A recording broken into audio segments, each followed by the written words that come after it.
Alors, nous sommes dans une série d'émissions. Nous allons revenir dans d'autres épisodes pour vous parler du danger du stress sur d'autres plans avec notre consultant toujours. Prenez le rendez-vous, abonnez-vous et à tout de suite.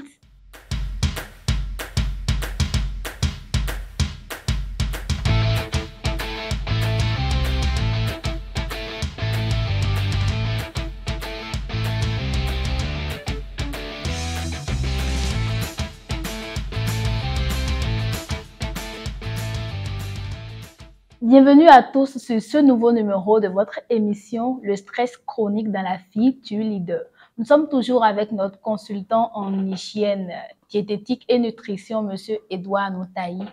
Et nous allons continuer aujourd'hui sur les dangers du stress dans la vie du leader sur le plan physiologique. Oui, alors, quels sont ces dangers-là, Monsieur Edouard? Merci beaucoup. Sur le plan physiologique, le stress a un impact vraiment réel sur l'organisme. Comme je vous l'ai dit, le stress, quand on est dans un état de stress, ça crée une panique générale dans l'organisme. Au niveau des cellules, c'est une panique.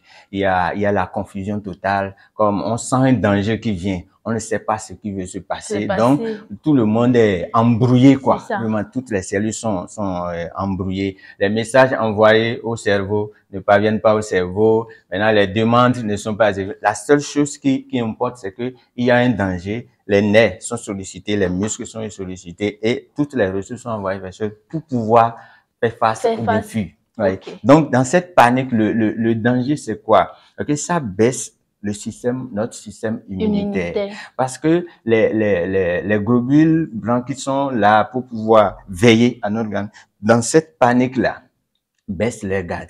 Parce qu'ils sont embrouillés et les cellules, les microbes, vous savez que les microbes font chaque fois la guerre à notre organisme, ils veulent chaque fois pénétrer pour pouvoir faire. Donc, pendant cette période de panique, ces microbes ont maintenant le temps pour pouvoir passer par les mailles. Parce qu'il n'y a plus de surveillance, il n'y a plus de garde. Donc, les microbes cancéreuses, les microbes, même les simples bactéries peuvent facilement pénétrer notre organisme pendant cette période-là. Donc, c'est vraiment quand l'organisme vit, on vit dans ces stades de stress chronique. À chaque fois, il faut savoir que ça ouvre la porte à ces pathologies-là pour pouvoir envahir notre organe, voilà, pour pouvoir envahir notre organisme. Et la deuxième chose, j'avais dit tout à l'heure que lorsqu'on prend, on est stressé, si les réserves de l'organisme qui sont mobilisées sont finies, le corps n'a pas eu encore le temps pour se recharger. Voilà, il y a encore une autre situation de stress qui vient en même temps. Maintenant, où est-ce qu'il faut trouver de l'énergie rapidement? Donc, l'organisme a prévu aussi ça et ils vont envoyer maintenant le message vers les cellules adipeuses, c'est-à-dire les réserves de graisse que nous avons.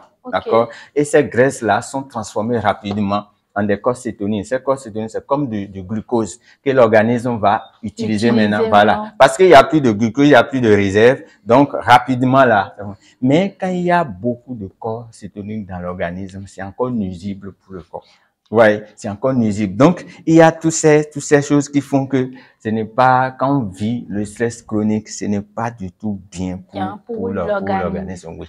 Alors, vous êtes consultant et quels conseils pouvez-vous donner à nos leaders, entrepreneurs pour éviter, ou non, pas pour éviter, parce qu'on ne peut pas éviter le stress, c'est d'abord naturel, voilà. Pour diminuer le risque du stress sur leur organisme. Ok, merci beaucoup, mademoiselle. Mes conseils sont de plusieurs ordres.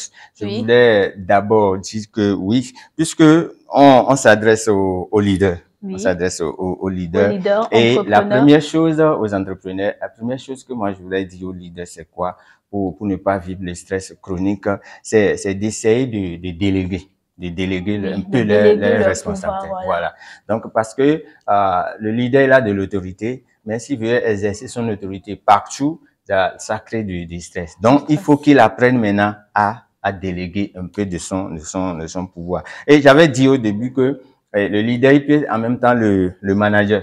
Donc, Oui, oui, quand oui. le leader est en même temps manager, là, ce qu'on constate généralement, c'est que c'est un peu délicat. Parce que le leader qui est en même temps manager, il veut contrôler tout. Tout. Oui, il veut contrôler, il veut être sûr que ceci est bien fait. C'est ça. Voilà, il être cherche la partout perfection. au Voilà, même moment, il veut la perfection. Il veut que son travail soit fait exactement comme comme il il veut. le souhaite. Voilà, ce qui fait que parfois il ne fait pas trop confiance aux autres. S'il n'est pas là, c'est tout comme si le travail ne sera pas très bien fait, quoi. Donc, il faut qu'il apprenne à faire confiance aux autres et à déléguer un peu de sa responsabilité pour voir là, ce qui s'est partagé, c'est bon.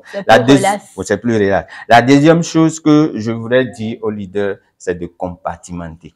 On a dit de séparer, de ne pas mélanger. Parfois, et puis être sur un projet, maintenant, il est en train de faire chaud là, et puis on ramène encore un autre projet dedans. On ramène encore autre chose. On ramène un chose. Et ce qui fait que sur la même table maintenant là, peut apporter peut chercher à résoudre plusieurs choses au même moment. Non, c'est pas bon. Quand c'est comme ça là, il y a de va-vite.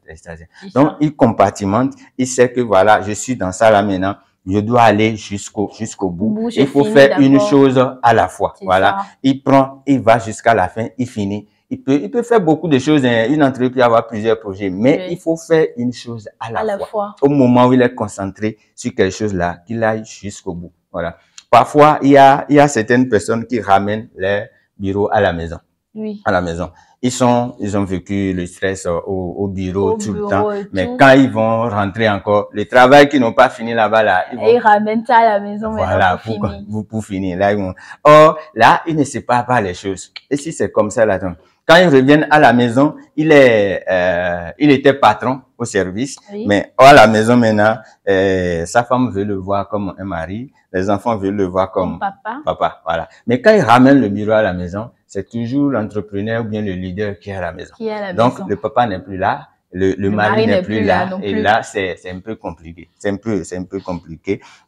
Donc, l'autre chose, comme on avait évoqué sur le plan nutritionnel, on avait parlé de la prise de café.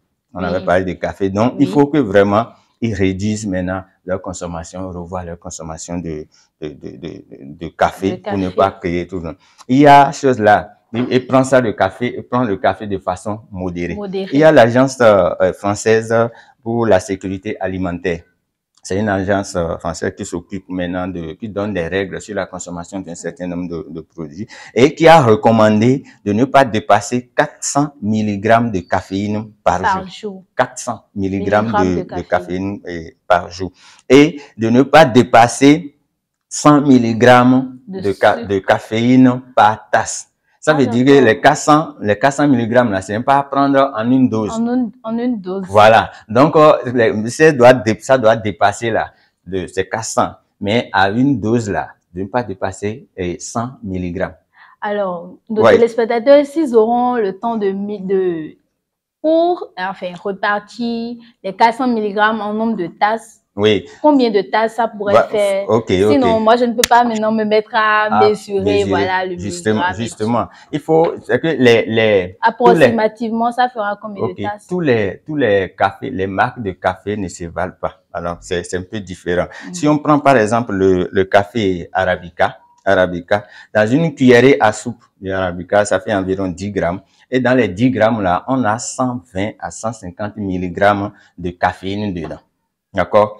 Ça, c'est pour Arabica. Si on prend, par exemple, le café Robusta, c'est une marque, quoi. Robusta. Dans une cuillère à soupe de 10 grammes, on a 220 à 260 mg de caféine dedans. Vous voyez? Donc, c'est ce qui fait que si le leader ou bien quelqu'un prend 2 cuillères à soupe de Robusta, par exemple, pendant la journée, il a déjà dépassé la dose. Parce que les deux là, ça se retrouve déjà à plus de 300 mg.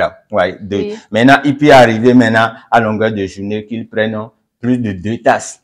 Voilà, plus que ça. Donc, ce qui fait que quand c'est tous les jours, il prend du café comme ça. Donc, on voit la dose, on diminue la dose pour ne pas dépasser les 400 mg par jour. C'est ça, c'est ce qui est mieux. Et l'autre chose, c'est que quand il ne fait pas comme ça et qu'il dépasse ou outrepasse cette dose, à long terme, ça occasionne des tremblements de main. Oui, voilà, des palpitations. Voilà, donc il y a des tremblements de main. Et pour des gens qui font des métiers de précision, les horlogers, les médecins, les chirurgiens, ceux qui Oui. ont besoin vraiment d'être pointus au niveau. Pointu. Là, il y aura des tremblements de C'est mer ça. et ça va impacter vraiment leur profession.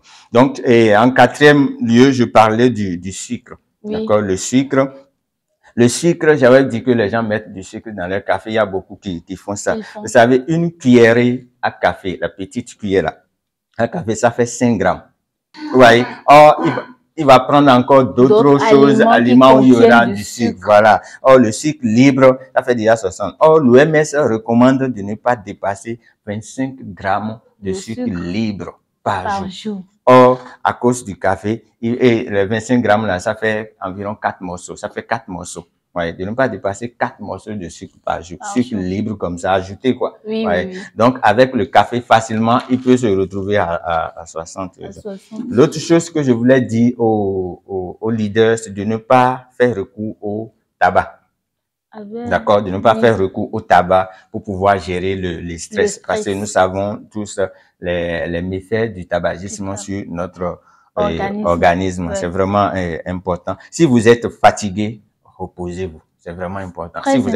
Si vous êtes fatigué, reposez-vous. Et il faut un repos profond. D'accord? Un repos profond. Il faut dormir profondément. Et c'est plus efficace que tout. Oui, c'est plus efficace. Parce qu'il y a beaucoup, c'est un repos réparateur au fait. Oui. Il y a beaucoup de choses qui se font lorsqu'on dort profondément. Oui. Et pour éviter aussi l'insomnie, il y a le café qui cause aussi l'insomnie. D'abord, j'avais oublié ça, qui cause l'insomnie. Si vous voulez dormir profondément là, faut pas prendre du café. Surtout le soir, ne prenez pas le café au-delà de 17 heures. Parce que au-delà de 17 heures là, c'est pas sûr que vous allez bien dormir si vous prenez le café. Parce que son effet là, ça dure plus de 6 heures.